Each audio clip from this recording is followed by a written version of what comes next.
Okay, so thank you all for coming. I am Vijit Pandey. I'll give an introduction in one of my slides as well.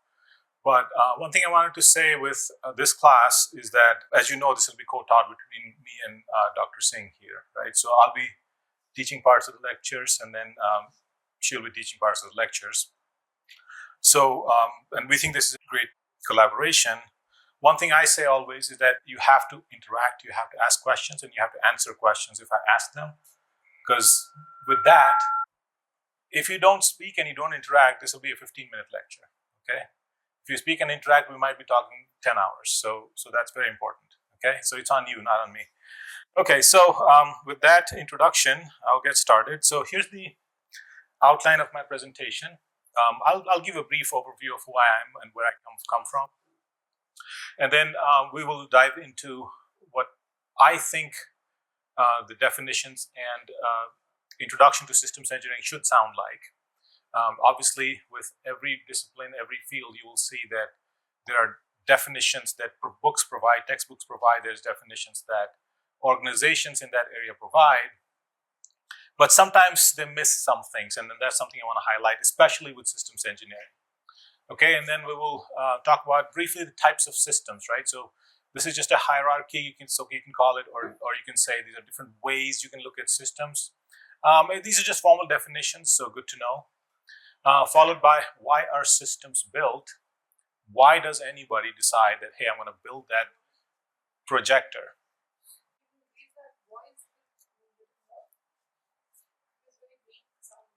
Okay, so now I can hear myself too, which is not a great thing. So either way.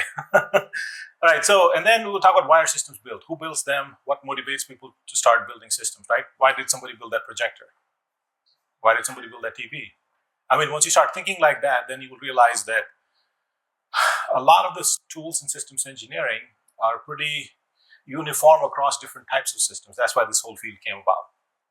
And finally, a short blurb on what are the roadblocks to what I should say, classical engineers thinking about systems engineering, right? So when you think of engineering, people think about mechanical engineering or electrical engineering or computer engineering, but they don't always think of things as systems, right? And then we have realized over the last many decades now that we need systems engineers. In fact, I would even contend that we need systems engineer more than any other kind of engineers. Okay, so a little bit about me. I'm currently the department chair and professor of industrial and systems engineering, I should say, at Oakland University, which is a mid-sized university in Rochester, Michigan. So in case you were wondering where it was geographically, it's like they do in movies, right? First they do a shot of the building outside, and then they show you what's going on inside. Even though they might have shot it somewhere else, you think, oh, it's happening in that building. So anyway, so this is the United States, and you see Michigan highlighted there.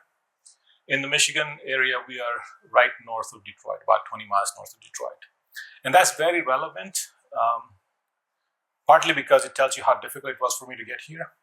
Talk about systems engineering, I was getting flashbacks of all the things we learned in systems engineering on my way here.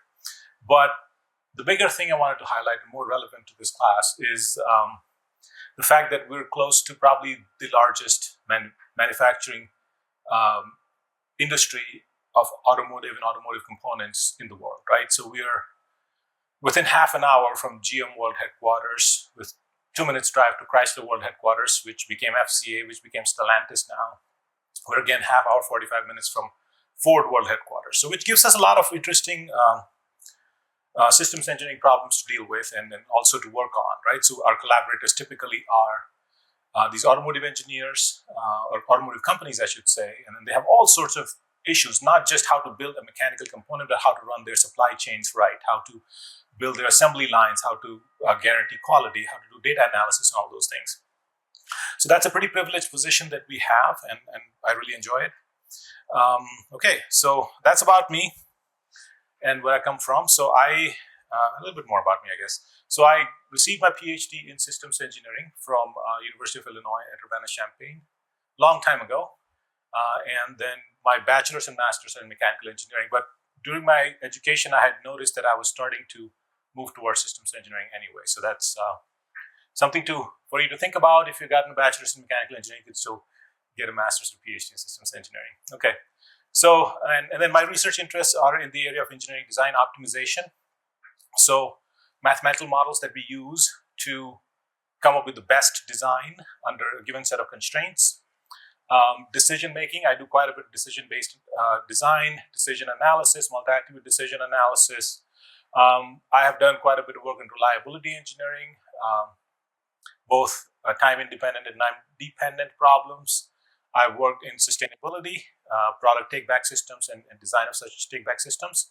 And I've also been working in, like everybody else, in machine learning, right? So that's something that you apply to a lot of different types of problems. If I gave you a list of all the types of problems I've worked on, you'd be like, oh my God, there's so many different application areas that I've applied my skills to.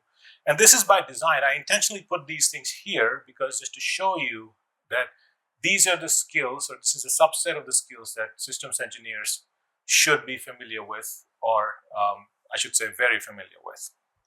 Okay, so textbooks and resources. So this is not a typical semester course, as you would imagine. We will give you a exhaustive, but not quite a semester-long type introduction to systems engineering.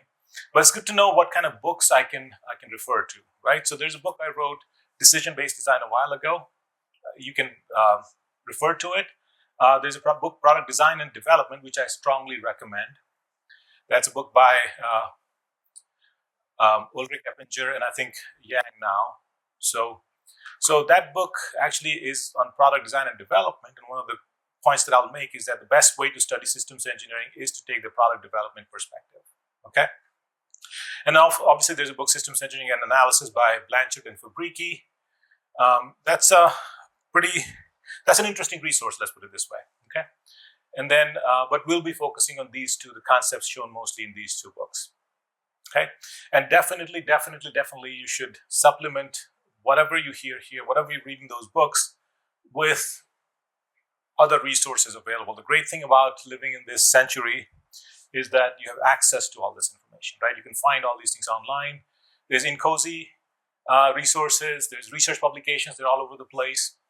And then once you get into discipline-specific areas, so like I mentioned, engineering optimization, I mentioned reliability engineering, you could actually dig deeper into those particular areas and learn more about those by getting to domain-specific books and resources. Okay, so there's quite a bit available in systems engineering. Sometimes it doesn't say that it's systems engineering, but it is, or at least it enables systems engineering. Everything great so far? No questions, right? Just a show of hands, I mean, what is your backgrounds? Like, how many are engineering students here? All engineering students. Okay, what kind of engineering? Okay, any non-industrial engineering students? Okay, one. Wow, okay. What's your background? Okay, so mostly industrial engineers and some people who are working in industry who are industrial engineers in some way, right? So that's very good to have. That's a very good mix of students. Okay, so how do I go back here? Oh,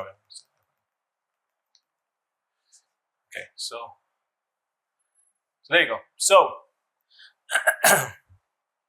it's good to get started with some motivating examples. Now, each of these, I mean, there have been books written on them, right? If not books, long articles, so I can't really cover them. I'll just give you a brief overview, and I'll recommend that you go read about these case studies from many of the resources available online, okay? So some of these are actually in the form of reports, excuse me, and other are, like, you know, you can look at Wikipedia articles. There's also a website called SEBOK, Systems Engineering Body of Knowledge. And then they have a lot of case studies there that you can go over. So the first one is the Tenerife disaster. This happened, I think, late 70s when two Boeing 747s collided in Tenerife, okay? Anybody has heard of this case? Oh, you have, okay. Yeah, so basically, if you looked at the chain of events that led to this happening, your mind will be boggled. You'd be like, okay, why did the planes get diverted? Why did this plane have to get more fuel, which delayed its takeoff, right? And they collided because one plane, the KLM plane, could not take off in time, but they had made many errors prior to that. It led to a change in a lot of protocol in the aviation industry, how to communicate, how to break the hierarchy in systems and things like that. So definitely go read about that, because I may refer to it later in the class as well. Okay. The next example is that of the GM ignition switch problem. Everybody heard of the GM ignition switch problem? Okay, so basically, there was an issue with General Motors vehicles, where again there's a report you can find online for this, where so basically when you start the car and you start driving, the car should keep running. Of course, that's a good thing for the car to keep running, right? But then there's a spring that keeps it from the running state and going back to the accessories mode. Basically, there's a spring that keeps the car from turning off while you're driving it. So somehow somebody had changed the part without it really being reflected in the requirements and then the files. So people thought everything was fine, except cars will shut off automatically while people were driving if the car hits a bump. Okay. Now that is already dangerous, but then there was a systems effect that it would turn off the ABS module. Okay, so don't quote me on these, because these are just, I'm giving you brief examples. Go read the report if you want to get the exact technical details behind these examples. But if you start looking at the chain of events, you say, oh my God, if this hadn't happened, then that wouldn't have happened, and so on and so forth. But since it turned off the airbag module, I think the accidents were becoming more severe. Another not so much an issue is the James Webb Telescope. Anybody heard of the James Webb Telescope?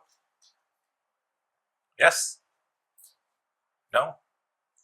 Okay, so it's actually a space-based telescope, which is at one of the Lagrange points of the Earth Sun orbit, I think, or Earth-Moon orbit, I can't remember exactly. But either way, so the idea here is that to place the telescope in space so that you have some inherent advantages to it.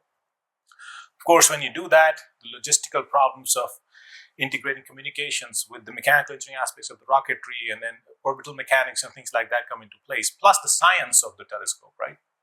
So, so that's a really complex problem. Once you read about how it was, and space is a big area for systems engineering, you will see how systems engineering enables things like that to actually happen. Finally, again, the Boeing 737 issue, again, something you might have heard of, where the flight characteristics of the plane were changed. I think there was some software issue where under certain conditions, the autopilot will disengage, and that caused 2 flights to crash. Okay, so here's a few examples of that you can call motivating examples of why systems engineering is important. Okay, why systems engineers need to be taught the discipline of systems engineering. Okay, so that's just I should say, knowing the presenter, some motivating examples. The next section is introduction and definitions. All right, any questions so far? How am I doing on time? Okay. So, try to keep myself on track. So, all right, so now, yes.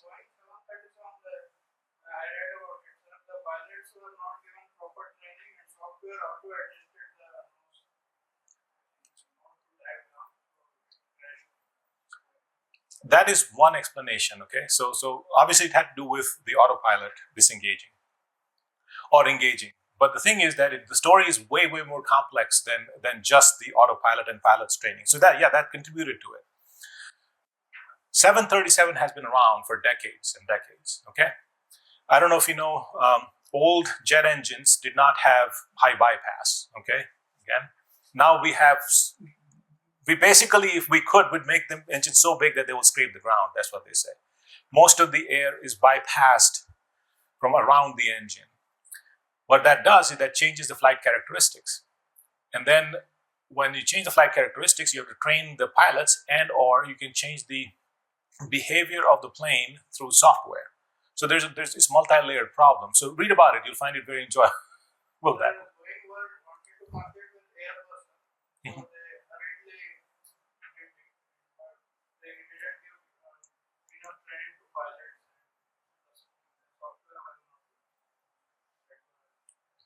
I will not comment on that.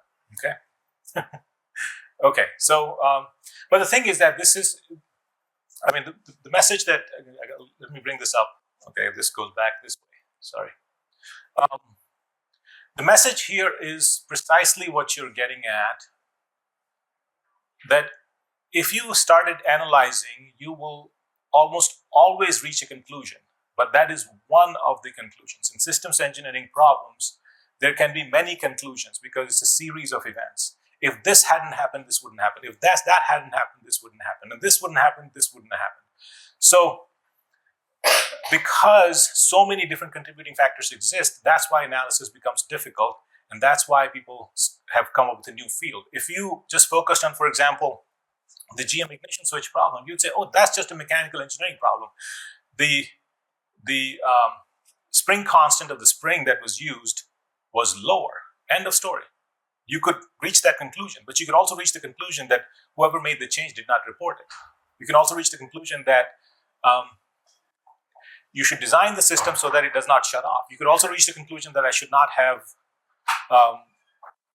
made the ABS module, sorry, not the ABS, the airbag module so dependent on this, right? So you can reach many, many conclusions. And that's something we should step away from as opposed to jumping to a conclusion and solving that problem, because we still haven't developed what we call systems thinking. We still are thinking component-wise. I found something to blame, and I'm blaming it. So, okay, so yeah. Thanks for your input, though. Okay.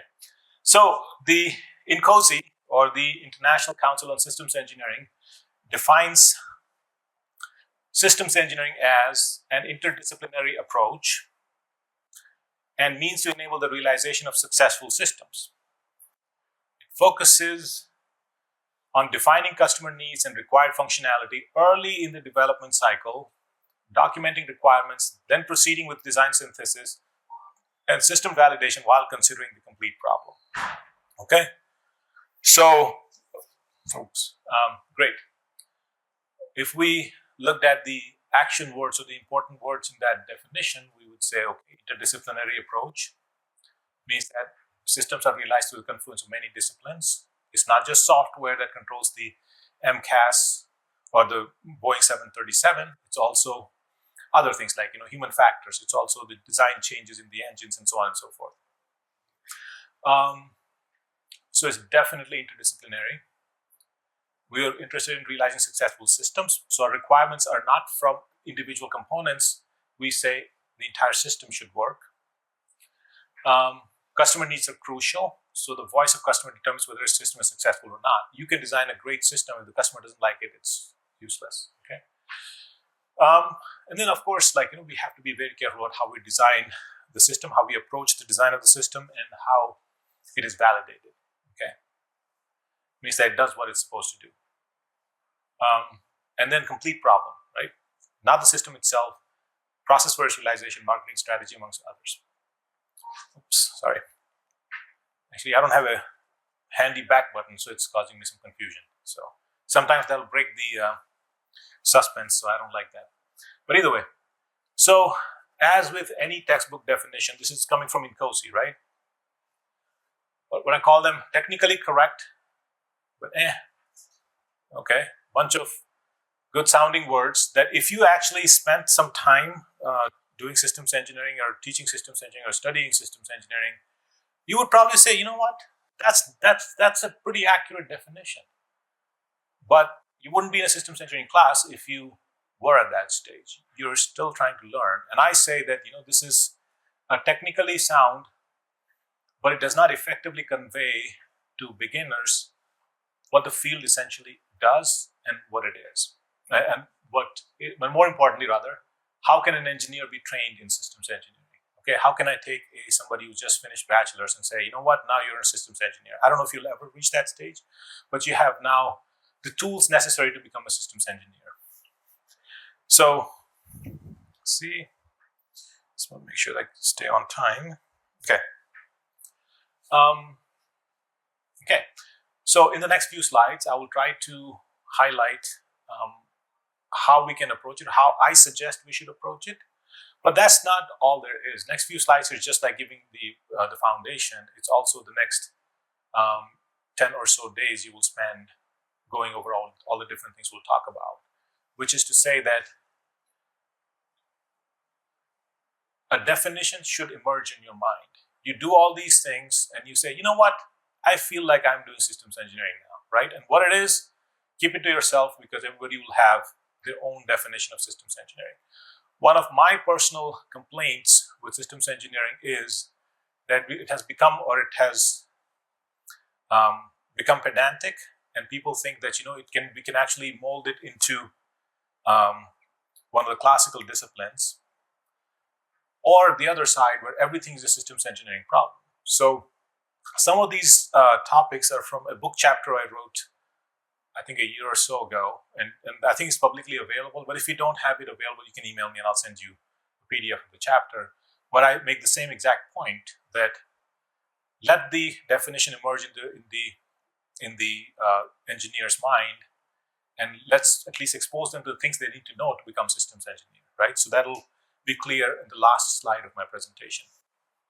Okay, so first we start talking about systems engineering. Well, what is a system then? Right, so before that, we'll just take this definition from INCOSE. And I, again, have problems. I typically have problems with definitions because they are always correct, but they really don't help somebody who doesn't know much about the topic, right? It's like reading an English to English dictionary. I don't know if it's like define the, and I said the is the definite article. Well, now you've used harder words to define a simpler word. So anyway, so a system is a construct or a collection of different elements that together produce results not obtainable by elements alone. Okay, so you really cannot say that this lecture works because this fan works. Well, yes, if you turned off the fan, I might get hot and I might get uncomfortable and you might get uncomfortable, but everything has to come together. So elements themselves don't make it happen. It's the sum total that you're after, right? So what is a system? Many definitions available, just like that. So, but the thing is that if you parse the definition you saw in the last slide, you'd say, okay, well, systems are composed of elements that interact with each other in a specific way.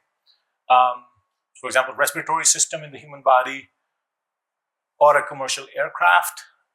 In a systems engineering class, don't get bored if you keep hearing space systems, aircraft, and automobiles, because those are the only good examples we've come up with. We have many examples, but those are what come to mind. So, and just think of it this way, that a respiratory system is not an engineered system. Human did not make it, right? So some of the concepts that you learn in systems engineering don't apply to non-human engineered systems. These just existed in nature. But commercial aircraft is. So we can apply a lot of principles that we have. Not to say that you couldn't think of a respiratory system where we want to do interventions, but our focus is engineered systems in this class. Okay. So when elements interact, obviously there are system boundaries. So systems components will typically interact more with each other than they would with outside the environments.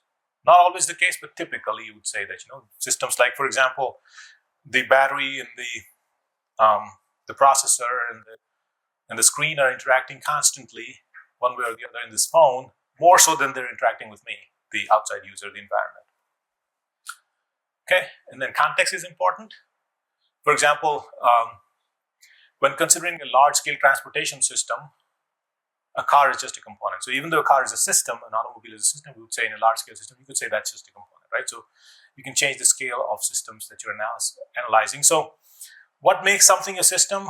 The boundary is not so crisp. We typically say cell phones, rockets, airplanes, fertilizer plants, cars, microgrids are generally systems, while a machine screw or simple induction motor will be considered component, right? You don't say a screw is a system. And then so the boundary between when a set of components becomes a system is not clearly defined. Okay, so all right. So axioms. So that was the little detour we took to talk about what is a system. Now let's come back to the definition of what systems engineering is. So we'll take an axiomatic approach. What is an axiom? Anybody know? With some example. Look-alike. Okay. Like or same means like same. Two different things and it will be like same. Tangible. Okay. Any other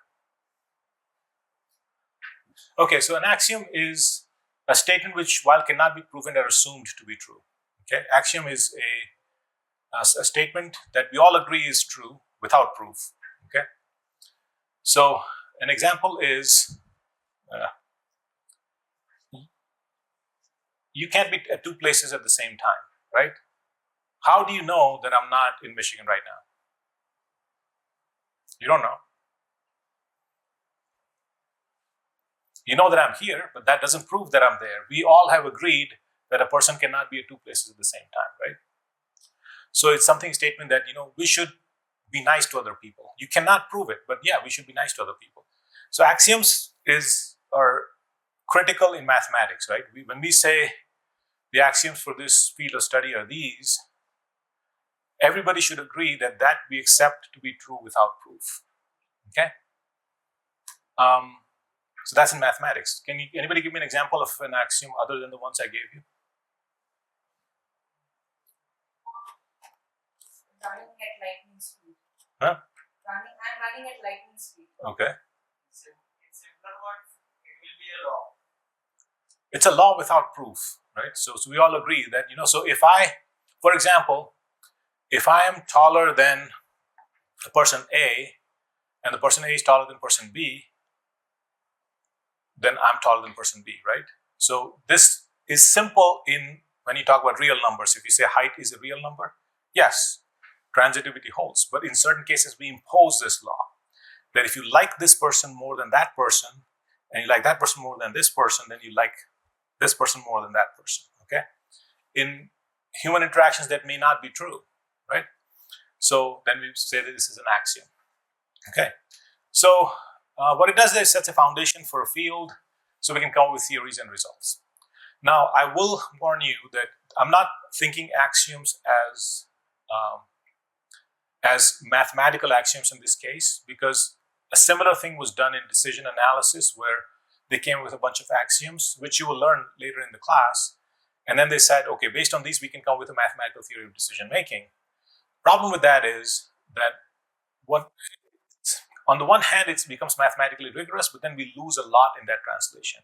And my whole idea of thinking about it in terms of axioms of systems engineering in terms of axioms was so that we don't fall into the trap of definitions and we don't fall into the trap of just math models, right? So systems engineering, just to give more context, is why I thought maybe a little axiomatic approach will give it more structure.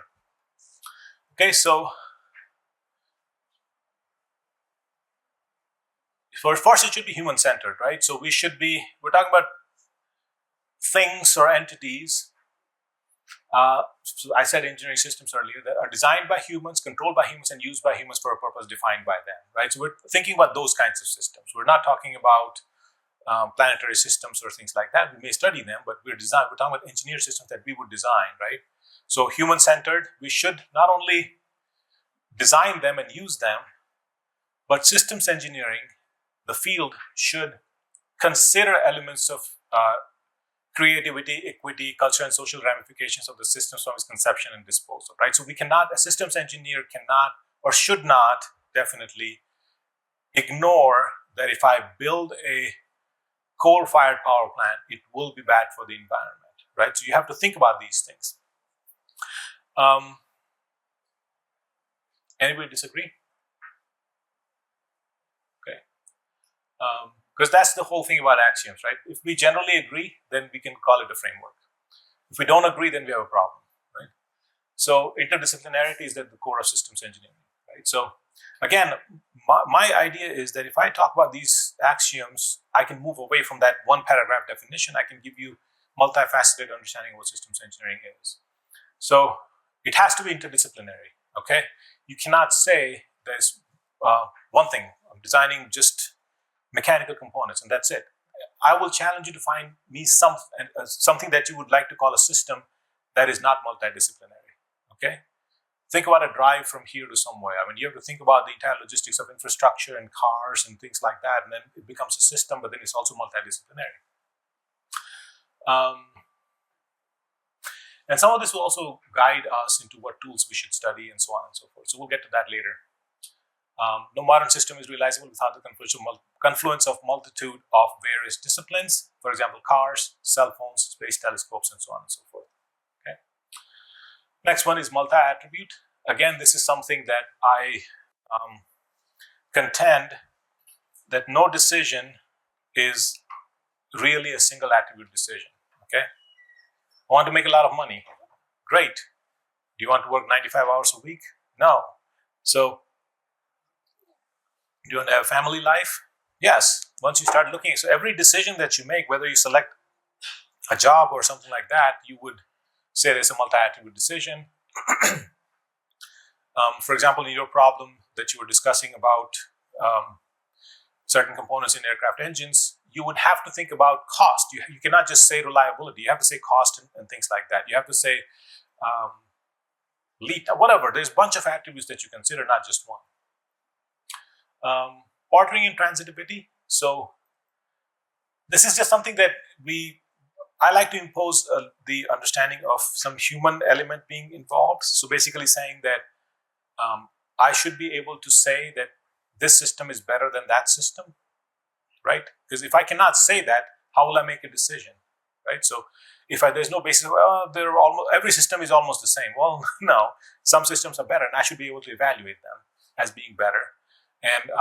And transitivity should hold, right? So if I say this system is better than that system, which is better than that system, then this system is better than that system. So A, B, C. If A is better than B, B is better than C, then A should be better than C. Okay. Uncertainty. All systems are subject to uncertainty in environmental conditions and user inputs, which will introduce uncertainty in the performance attributes as well, right? So if you have a system that is not subject to uncertainty, well, I don't think you're really talking about systems engineering. That's my view, right? So if I could design aircraft components exactly, if I could predict the gust loads and the wind loads we will have exactly from here to wherever, then you could say that I don't have uncertainty. Well, I challenge you to do that. Things wouldn't fail if you did not have uncertainty, right? Something happened that broke something. Either the material was too weak, or the operating conditions were too extreme, or the user inputs were too extreme. Something happened that made something fail. Uncertainty is a way of life. It has to be there. Which leads us to, we should understand what models of uncertainty are. We should incorporate them in our decisions, and we should also know how to propagate uncertainty. So if you have uncertainty in part dimensions, if you have uncertainty in manufacturing processes or material properties or user inputs, you should be able to propagate them into, hey, under these conditions, the probability of failure would be this. Under that condition, the probability of failure or probability of this event happening would be that. Okay, so next one is optimality. Once we have those kinds of things, we can talk about optimality. We can say, you know what, now under all these conditions that we have uncertainty, we have, we can talk about systems being better or worse than others. We can say that, now we can talk about an optimal system, that out of, let's say, a set of systems, this is the best system. Or we can use mathematical methods to find optimal systems. Is there an issue? Okay. Right. So, and of course, constraints, right? So when you study optimization, you have to have constraints. Anybody's taken optimization class here? Okay. Right, cool. So constraints important, right? Okay, so optimization problems have elements, right? You have decision variables, you have objective function, you have constraints. Okay, and then time dependence, right? So well-defined beginning and well-defined end. We have to consider the life cycle of the system. So not only just system dynamics, how system reacts to input, but also over time systems degrade and they lose functionality. And then you have to now think about, should I retire the system? Should I repair the system? And all those things. So those considerations should be there. So again, I'm thinking about, if I'm defining systems engineering, I should think about whether there's a time element to it. If there's no time element to it, if the system stays the same, well then what are we doing? We're not really doing systems engineering. Continuity. No, that's basically, so this is not a mathematical definition, even though we're stealing the concept from mathematics. We're essentially saying that you should be able to say that, hey, I changed this system a little bit. What happened to the performance? I made this addition or subtraction, what happened to the system performance, right? So I should have some control and then have some understanding of how that would affect the output of the system, regardless of how big or small the change is, okay? So, and that just says that, we can control the system, we can evaluate the impact of decisions. All right, so some examples, right? So we've talked about all these things. A microgrid is, anybody heard of microgrid here? Right, so in remote areas, you would put a generator, you'd have a solar panel, you'd have a wind turbine, and you put them together so that you can have reliable power. Let's say you're running a hospital in a remote village where there is no power, right? So you set up a microgrid, or you have some other installation where you need some power, right? So requirements: it should have sufficient generation capacity, it should be reliable, it should have a reasonable cost, it should not have minimal repairs and it should be flexible, so you should be able to change its performance characteristics. And then you think about design decisions. How would I design? Oh, should I make it myself or should I have somebody else make it? What architecture we should use? So what should be the power of the solar panel? How many do I need? What is the different energy sources, different storage sources or storage sinks we need, and so on and so forth, right? So what architecture we use, load modeling, uncertainty modeling, so on and so forth. So the thing that I'm trying to get at here is that our requirements are from system level, okay? When somebody says, get me a reliable microgrid with so much generation capacity, you can't say, oh, I put a 30 kilowatt solar panel. No, we're not talking about components, we're talking about the entire thing. And design decisions in this case will also be system level decisions. In fact, the boundary of when system level problems become component level problems is fuzzy, but it becomes somewhat clear when you are constantly looking at examples of one type of problems and another type of problems. So we try to stay away from component level problems. And then similarly with automobile, we can do the same kinds of things. Requirements from an automobile and what sort of design decisions we will make. Our requirements are at system level and not component level.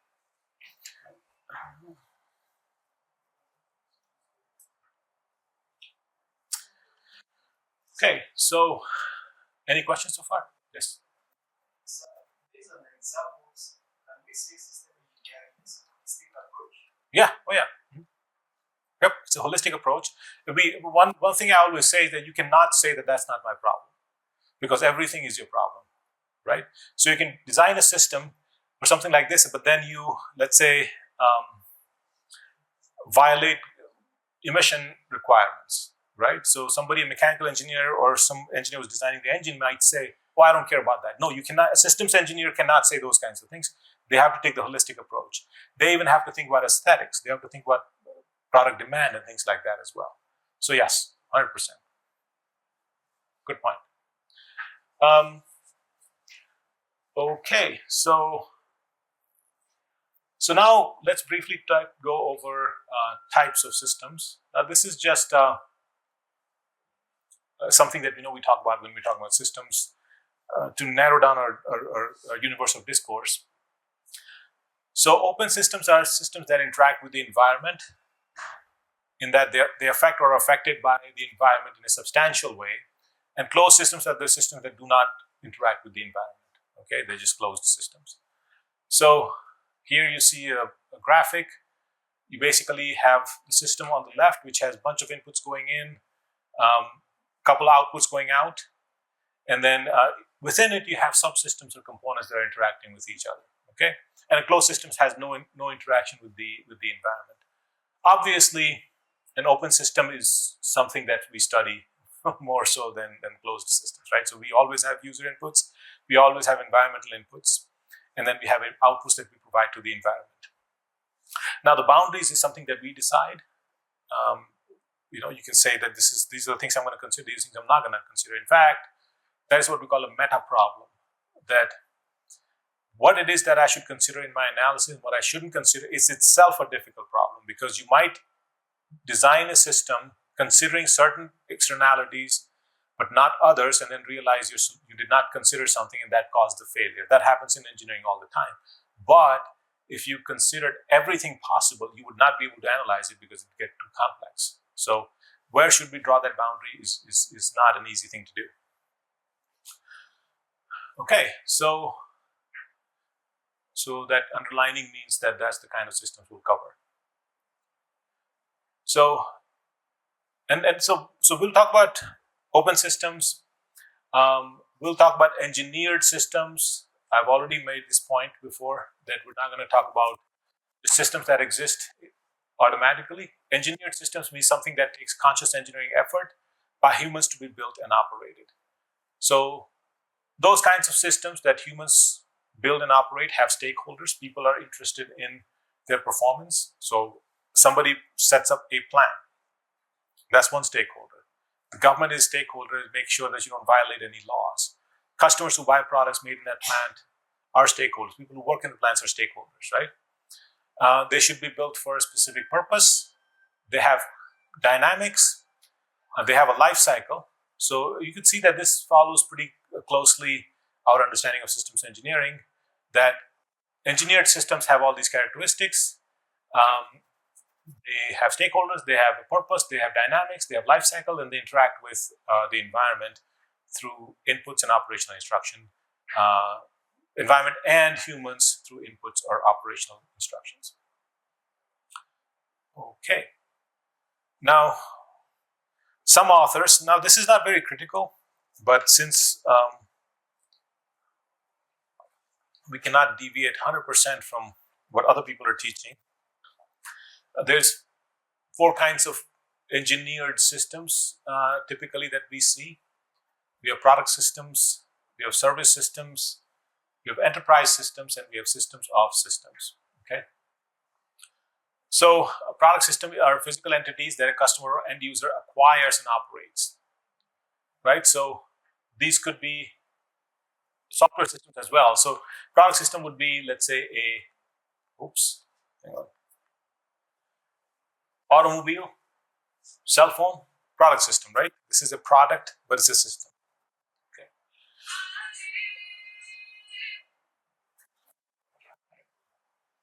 So it's during its life cycle, the product system interacts with the user, providing inputs, accepting, convert. The user gives the inputs, and then the system accepts it and then converts it to outputs.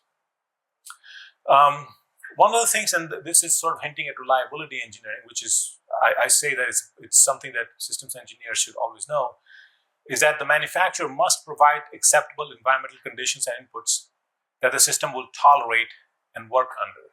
Okay, so when you look at settings for like this, don't operate it under such and such temperature. The voltage must not exceed this. All those operating conditions is something the manufacturer specifies, so that you can say that this product system is working or not working, or it fails. Or if it failed, so it failed because it was operated outside of its acceptable boundaries or not.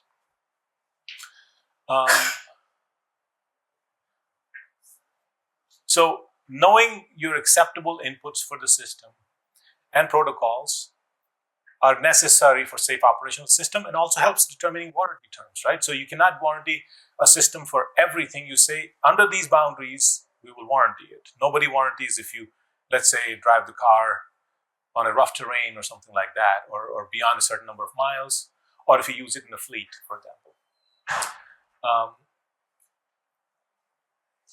So, like I said, we use it quite a bit in reliability engineering. And if you look at the reliability engineering definition of what reliability is the probability that a system will satisfy its intended purpose under the given set of operating conditions. Similarly, optimization and constraints. You cannot exceed this, you cannot exceed that. All that determines the universe of things that are acceptable inputs for the system. Okay, and then you probably have heard of service systems, like which provide customers with inputs, experiences, knowledge, recommendations, or conveniences. So you can provide suggestions on how to run processes in an environment. You can have a consulting service, experiences, entertainment, discipline-specific knowledge, or recommendations. So these are called service systems. If you look at how call centers work, right? You would think, okay, call centers, bunch of people call and here's people sitting there answering phone calls. But if you started looking into analyzing and optimizing those systems, you would realize, whoa, that's actually a very difficult systems engineering problem. So that, your maximum wait time is reduced, and then every customer is served, and when people are calling randomly, so you have to have a good statistical model of when people will call, those kinds of things. So those are also analyzed using systems engineering principles. Finally, you have organizations. So when you look at enterprise systems, they are a combination of resources, people, technology, infrastructure, etc., to achieve the objectives, right? So both the systems we talk about, product systems and service systems, require an enterprise system to work, right? The organization that will hold it in place. And sometimes, so we have done some research in how to make good decisions in organizations as well, considering all these different constraints. And finally, systems of systems, right? So you can actually take a system and then realize that this system can be part of a bigger system, right? So you have a system of systems. So here you have the entire system takes in input and provides outputs, but within it, you have subsystems, or we can call it systems in their own right. Okay, so if you look at a large transportation system, a car or an automobile becomes a system within it. Any large complex engineering project is a system of systems. Okay. So now, again, we could come up with many different ways we can partition a large system into different subsystems.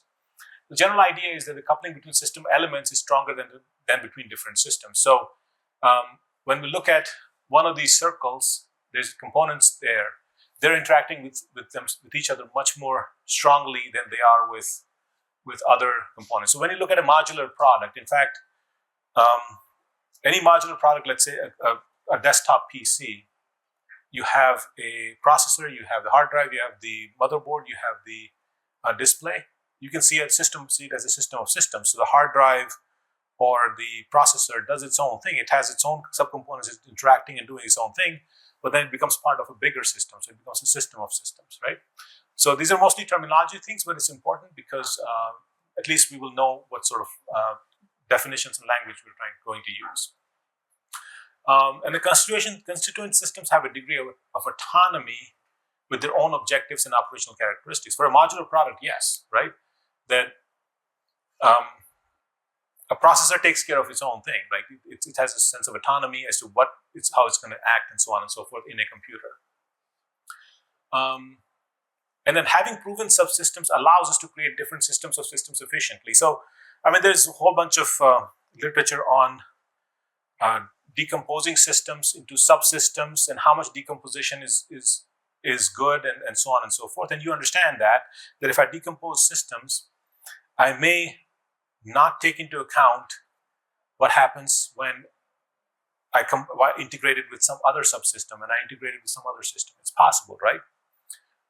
But in modular systems, we don't think about that. We say, okay, you know what? If I have a very well-designed, let's say, ignition switch, I can pretty much ignore where this ignition switch is going to be used and what it's going to do. So sometimes we say that if you design modular products with each system or component designed very well, then you can put them together to create a reliable system, right? So I guess another way to say this is that reliable components make reliable systems, and reliable subsystems make reliable systems of systems, okay? So that's what I mean by proven systems here.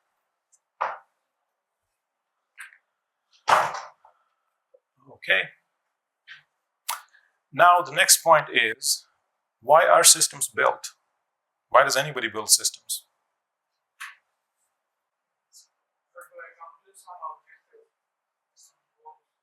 Whose objectives? Okay, close, yeah. Yeah, so good point, right?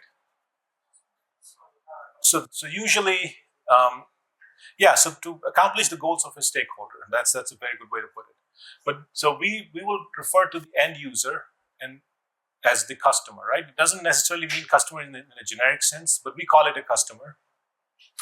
You can get a firm order from the customer, right? So somebody says and contracts you and say, hey, build this. Then you say, okay, well, that's why I'm going to build a system because that guy told me that I'm going to build a system and I'm going to get paid for it. Or if you have an assessed need for a product or a system in a marketplace, right? So we don't build systems just because we feel like building systems. Maybe some people do. But a car company makes cars because they have assessed that if we make this car, we can sell it and we'll make money. So that's why we build the system. In the first case, we had a firm order. Like, some government came to a manufacturing company to build a telescope. Okay, you have a firm order, they're going to give you money, so you build the system. So usually the motivation comes from the customer. Either it's direct, that somebody comes to you for a one-off product, or you have assessed there's a whole bunch of customers out there. If I just make this product, they'll buy it, right? So pretty much that's the model everybody is using, that all the products that you see here, from this table to the computer to these bottles, somebody's thought that if I make this, there looks to be enough demand that people will buy it and I can recover my cost and make some profit, okay? So, and then that's not necessarily a bad thing. So you'll see quite a bit in this class that we don't think of profit as a bad thing, right? It creates benchmark for making products. Companies make profit, so they create jobs, they give you products and things like that. So profit is a very good way of analyzing whether some design is good or not, okay? And then I don't know if we'll be able to cover demand modeling in this class, but hopefully we'll touch upon it once in a while during the lectures. So how do I know the voice of the customer? So, okay, one-off order, obviously you have to be good at what you do. People come to you and you make the thing. How do I know what the general population wants? Surveys and feedback on existing products, surveys and things like that. All that helps me understand the demand, right? And there's a whole bunch of literature on how to design surveys, how to collect data so that you can actually use it to make products and things, and systems like that.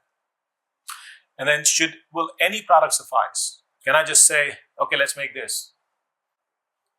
Or should there be something thought into how we should make this, what should be the characteristics and things like that? If your product is more expensive than the next competitor, you're not going to sell anything unless your product is also better, right? It should look better, it should perform better. You should have better marketing, you should have better. So some sense of optimality is important, right? That it should be optimal in the sense that this is the best I can do.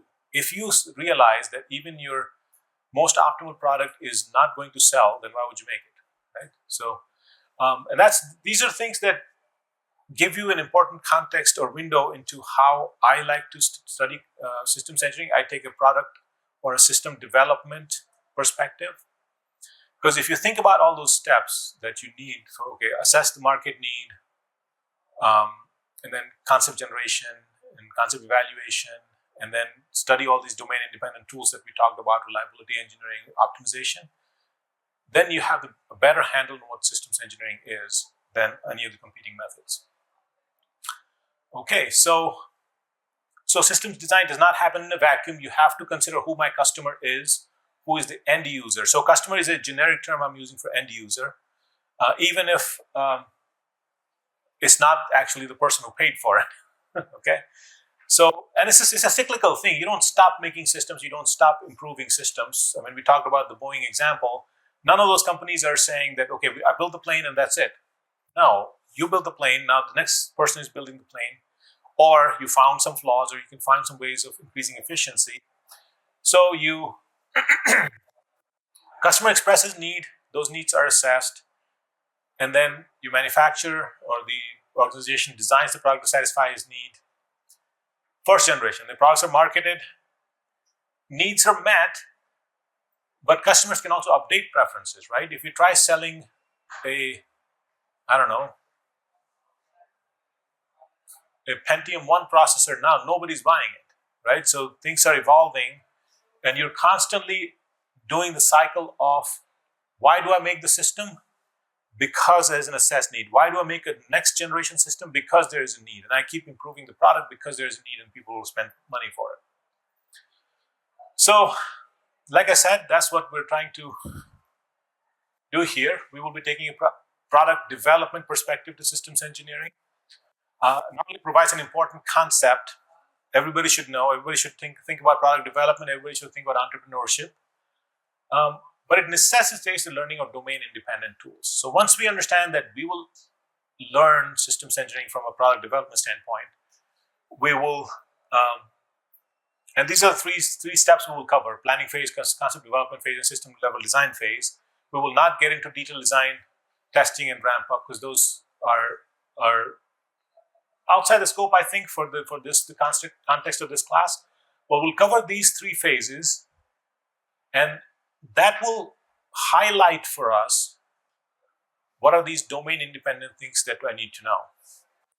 Why do I call it domain-independent? Because these things are not typical of mechanical engineers or electrical engineers or botanists or electrical engineers or social scientists. These are things that everybody should know. And you can use these things to analyze any system. And any system can be analyzed using these tools, right? So to me, knowing decision analysis is very important to be a systems engineer. To me, knowing mathematical optimization is very important to be a systems engineer. Knowing simulation and probabilities, knowing reliability engineering. So these are a few tools that you have to have in your tool chest to be able to practice systems engineering. Okay, and then you will see that pretty much all product development processes are similar, whether it is somebody's designing a plane or a cell phone or a transportation network or a call center. You use pretty much the same techniques, so you become what's called agnostic to the system at hand because you know these domain-independent tools. Okay? The unfortunate thing is that it's relatively less taught in engineering. Okay, you could go through an entire undergrad engineering program and not study optimization. I think that's a shame. You could study an entire discipline of engineering, I should say traditional, and not study decision analysis, not get familiar with simulation and probability theory, not study reliability engineering. So now you see the divide, right? So the reason we don't have a lot of appreciation for systems engineering is because we're not training them. People are becoming organically systems engineers after spending some time in industry and realizing that's the only way you can do engineering. Okay, everybody here will become a systems engineer whether you like it or not. Okay. So like I said, less taught in engineering, vital to becoming a systems engineer. So just some parting thoughts for today. Why study systems engineering? You will almost never get to work on a clean problem. Nobody will say, here's a shaft with this diameter and this metal, it's breaking. You say, well, increase the diameter. It's not going to happen, right? It's always going to be some complex interaction of different things that's causing a failure. I will strongly recommend that you go back to the 4 case studies I say, and you'll go through the same cycle of like, where do I place the blame? How did this happen? How should I even approach this? Because there's no single discipline that has the answers. You will never encounter a problem that is clean, so to speak, simple, straight. Anybody could have done it, could have solved it. And you will hardly have a problem that's restricted to one discipline and does not involve uncertainty. Uncertainty will be there. Okay? So, I have a lot of students who work in automotive industry, and they give me some of these examples that I don't know if I can share here, but it's just like, it's like an investigation as to what could have caused this. And it turns out that obviously uncertainty was at play, right? So you build a bunch of cars, some cars are not in alignment. That's uncertainty. What is the model? What is causing it? And realizing the importance of systems thinking in engineering is critical. Thinking in terms of systems. Like yes, the system is composed of elements, and I can think of improving this element, but they still have to work together. Systems engineering problems are substantially more difficult to identify and solve. Okay? Again, Go back to the four case studies I mentioned. You will see that for yourself. Here they are again for your reference. Just read the whole thing. It was a tragic incident, but it's also very informative and educational. And so are the other three. Okay. So we focus on integration, which means that I can look at all the different sub-disciplines, and I can more understand how these are going together to realize the whole system, which gives us an amazing advantage. Okay, it's fun. Number one, that the problems you get to work on are larger in scope. They encompass many disciplines and organizations. However you measure it, design complexity, money involved, the long-term impacts of your decision, you're actually dealing with problems that are larger in scope. And we would even contend that even from an employment standpoint, systems engineers are the safest. Okay, if you look at automation, if you look at ChatGPT, if you look at all these different tools that are coming out that are actually taking away jobs from some engineers, the safest, I would still contend, is systems engineers. Those jobs almost never can be outsourced. Okay, so like I said, there are commonalities in how these problems can be approached, and those are the things we're going to learn in this class. Okay, so roadblocks for engineers thinking about product systems and product design / systems engineering. So why don't people like thinking about this, or are not able to think about systems engineering? You're not interested. I was like that, right? I was only, even though I was a mechanical engineer, I only wanted electronics, and I was really interested in math. Those are the only two things I wanted to do. Okay, well, so that's something that you have to understand, that eventually you'll have to work on systems, whether you like it or not. Lack of confidence of the management in engineer skills. Sometimes it's, when you work in an organization, they like to think of you as a domain-specific engineer or domain-specific, and they don't give you opportunities outside of that. Or you may not know all the things you need to know. So hopefully we'll try to address some of that with this class, right? With some of these tools of optimization, decision analysis, and things like that. So either you don't want to do it. So I would say, you know what, that's this mindset that you can address by thinking about systems engineering and how it can enrich your career. If other people don't trust you, that's something that you can always work with them on. And obviously you need to have the tools to be able to do systems engineering. Systems engineering will only enhance your skills, okay? I'm not saying forget all the things you learned. I'm saying you can build upon those. Okay, so I will end with this. This is the course outline. We have broken this up into 10 modules, right? So initial module 1, 2, 3, 4 are listed here. So basically introduction, identifying stakeholders and highs of quality, functional diagrams, concept generation. Then you have this domain independent things, right? So we talked about uncertainty modeling, reliability, and single and multi-attribute decision analysis and optimization. Those are 3 things we could cover in this class, we think. And then followed by those 3 sections as you see here: task, dependency, design structure matrix, system lifecycle models that Dr. Singh is an expert in, and then design flexibility, and finally we'll close out the course, okay? All right, so I will finish my part of the class unless anybody has any questions today. Please ask your queries, thoughts if you have. Sir, I want to share an example. Mm-hmm. This is a mosque, Mm-hmm. like a ergonomic, Mm-hmm. and for the we can put our this finger here, and it's very ergonomic. But the company doesn't sell the left-handed one. Okay. I think it might not be economic for the company to make left-handed one. Left-handed people cannot take advantage of this ergonomics because of Right. No, I see what you're saying. No, so one of the examples that we'll do in this class is that you can make that as a customer need statement, right? As the product should accommodate ambidextrous use. So yeah, that's a definite thing. Some things cannot be made like that. For example, certain chairs have the writing desk on the right hand side. Okay, you have to make a separate chair for the left-handed person. But other products that can be should be made like that. Right? So, but I think the economics of the company might not support. Right. But then they should always think of solutions for that, right?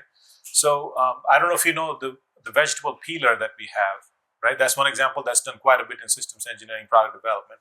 That you have a vegetable peeler and then you hold it from one side, and then because the sharp edge is here, you can only peel with this hand. The other hand, if you try to do it, you will not get the sharp edge, right? But they have designs that actually have sharp edges on both sides. So that you can come up with, and that creates what's called competitive advantage, right? That you have now found a solution to a problem. For example, I'll give you, even for the desk example I gave you, that some chairs have a little desk that you can put a paper or something to write on. But if you design it modular enough that the user can quickly change the small desk to this side, now you can do it, right? So even though the product itself is not, in every configuration, it's not ambidextrous, but changing the configuration is easy. So now you've addressed the need. Okay, cool. Thank you so much.